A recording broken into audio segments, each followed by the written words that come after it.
Hello, everyone, and welcome to this seminar where I'm going to be talking about training smart, staying strong. This week, we're really focusing in on the mobility and stability piece that helps to ensure that we've got injury prevention as well as driving performance as well. So let's jump in.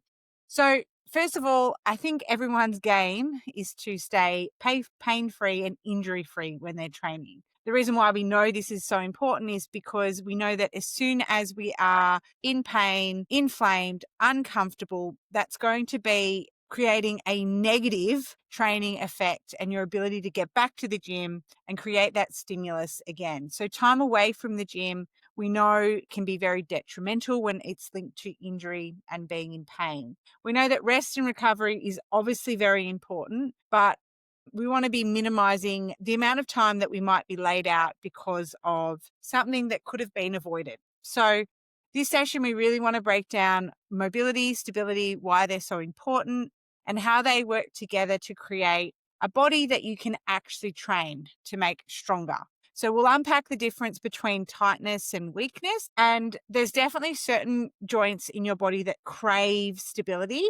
And we'll talk a little bit about sleep and protein and how they work together as well. So some practical takeaways at the end. We'll talk about some very practical routines that you can be doing to be moving better, to be lifting more, and keep being able to show up and do the work, which is obviously very important. So let's jump in. So mobility is the ability to move freely, and stability is the ability to control through range. So there is a big difference between those two terms, and I'm going to link it to a practical example. So the practical example I'm going to talk about is a squat, right? Let's say, for example, I see a client and they're really struggling to hit the bottom of their squat. They might be under maybe a 40 or a 50 kilo loaded bar. The very first thing I ask is it a mobility issue or is it a stability issue? So for me, being able to see what their squat looks like when it's unloaded, if they are able to control that end range and be able to hit the bottom of that squat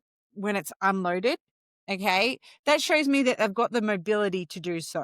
Then as the weight increases, what happens to that range of movement or motion? Can they control it?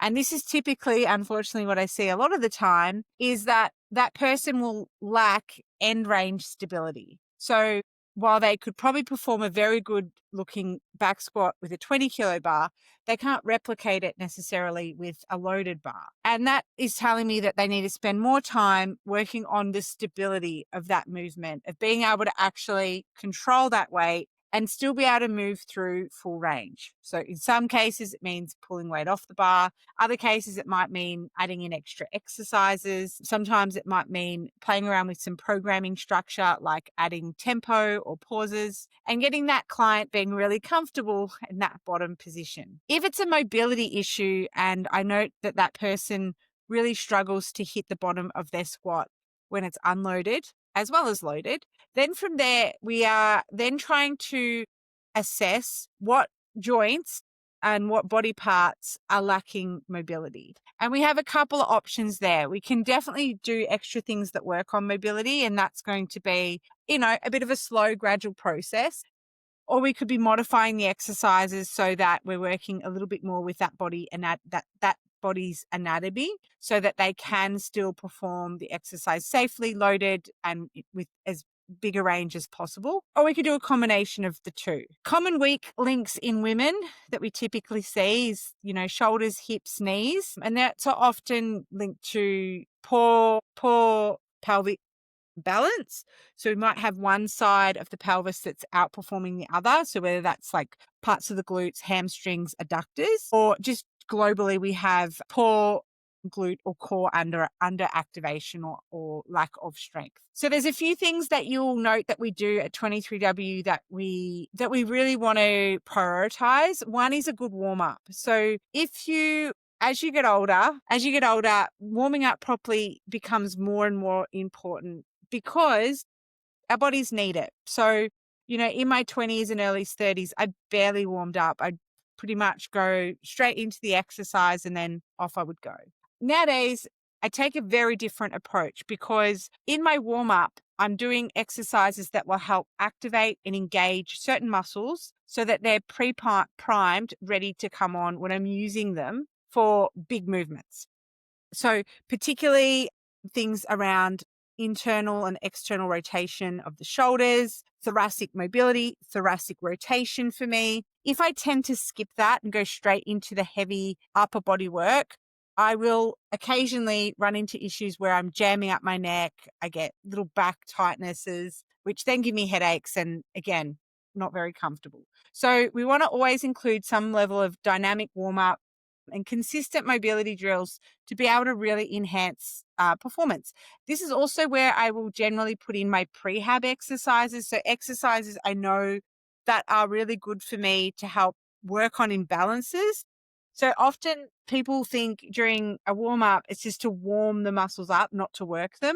But actual fact, often I will choose warm ups that will also help to work the stabilizing muscles in and around the joint. So for example, I might do 2 or 3 sets of some rotator cuff work, and that will help both warm me up as well as strengthen the rotator cuffs so that they're ready to be able to stabilize for the prime movement that's about to happen. So please make sure that you're not skipping warm-ups and make sure that it's consistent and that you're doing enough and you're doing enough of the right types. I'm going to ask some prompting questions a little bit later on. The next piece is actually making sure that you are giving your body what it needs to allow it to recover. So protein is obviously super important. It helps with muscle resynthesis, as is rest, which helps to repair and prevent injury. So if we are not having adequate rest, sleep, or rest or recovery days, we are not giving our body the recovery window that it actually needs to help adapt and get stronger.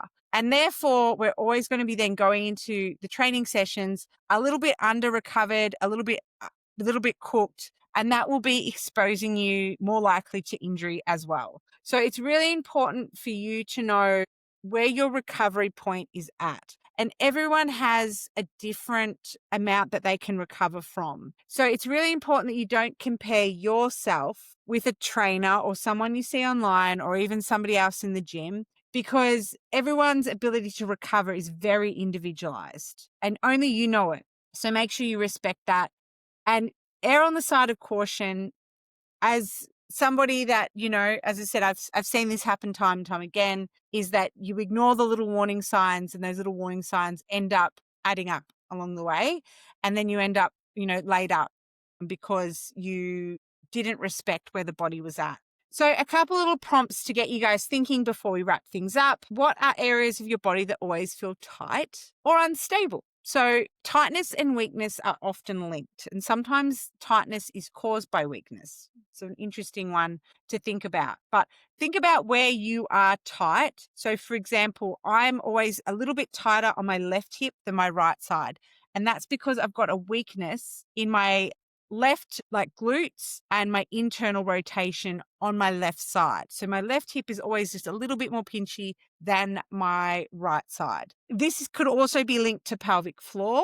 So often people just associate pelvic floor symptoms like urinary incontinence or stress incontinence with weakness. Sometimes it's also linked to tightness. So how do your glutes feel? Do they feel tight? Do they feel wound up? Are there other signs that would indicate pelvic floor tightness?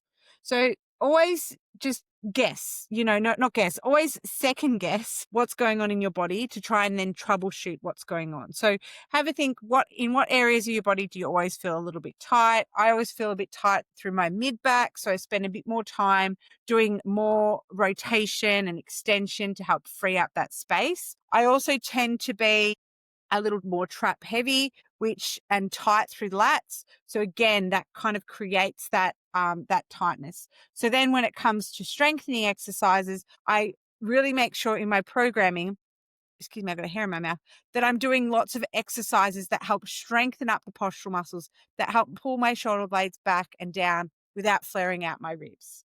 How often do you warm up properly before class? So have a little think about that.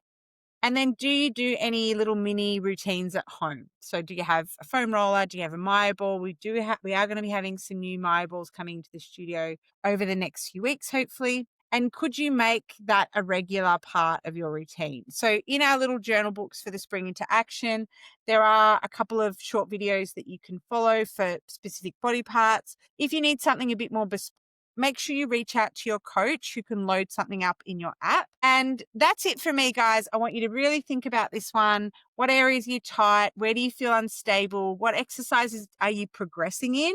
And which exercises are you perhaps not? That's all from me. Can't wait to speak to you soon. Have a great week. Bye.